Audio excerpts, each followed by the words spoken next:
me in the sport because even if I knew that the guy to the right of me in a heat and to the left of me had it doesn't help me at all.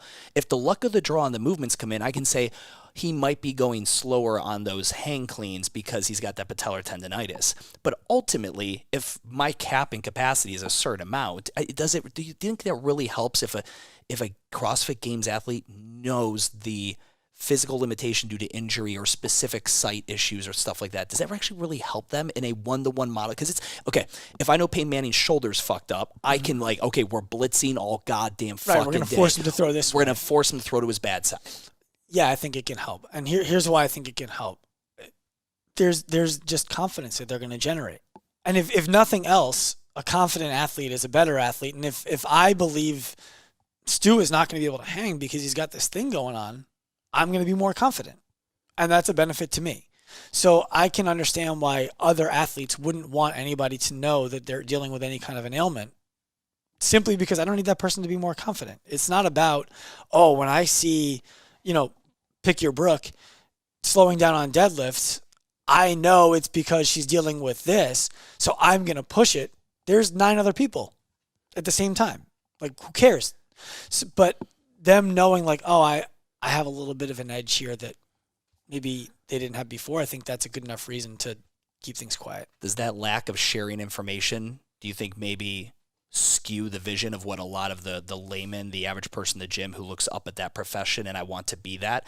Like, if he truly knew the roster, here's the 52-man roster of everyone who goes to the games or whatever it fucking is, and here's every injury they're currently dealing with or have dealt in the past year, I think they probably maybe changed the tune for people who are looking at that. I think it could. I don't think it should. I think that there's a very clear line between what Matt Fraser was willing to do, and I didn't work with Matt Fraser.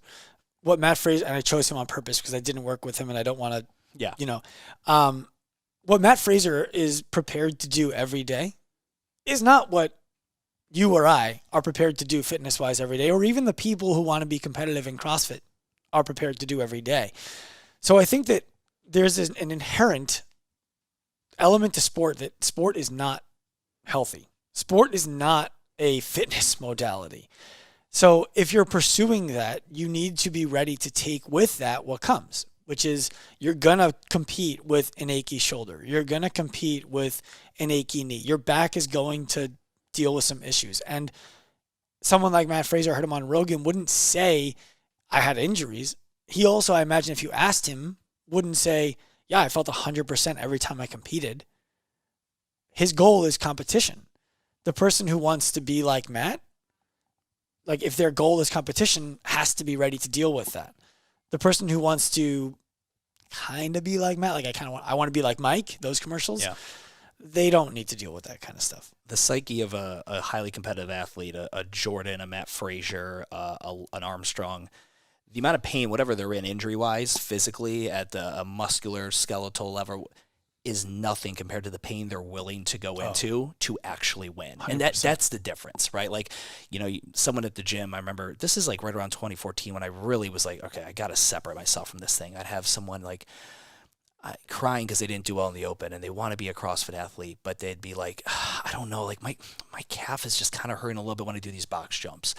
And I'm like, I get it. And if I was running or cycling or skiing, I get it. I would take that off. But you're literally here telling me you're thinking of quitting your job at fucking Wells Fargo because you want to do this full time. That calf pain is just the fucking, that's not even a thing. We shouldn't even, if you want to be a competitive athlete, you're going to be in pain at a very high frequency. Yeah, because sports are inherently unhealthy. Yes. It's, to give CrossFit credit, they say we fail at the margins of our experience. We do. And if you fail at the margin of your experience at intensity, you could get hurt. And that is the back and forth that I have with CrossFit. I think it's great. I think it's the best. When I look at the landscape, I'm like, consistently getting more people fit than any other fitness brand on the planet. Coaches who coach CrossFit need to administer it better, because if they push people at intensity at the edge of their experience, that's when breakdown and injury starts to happen.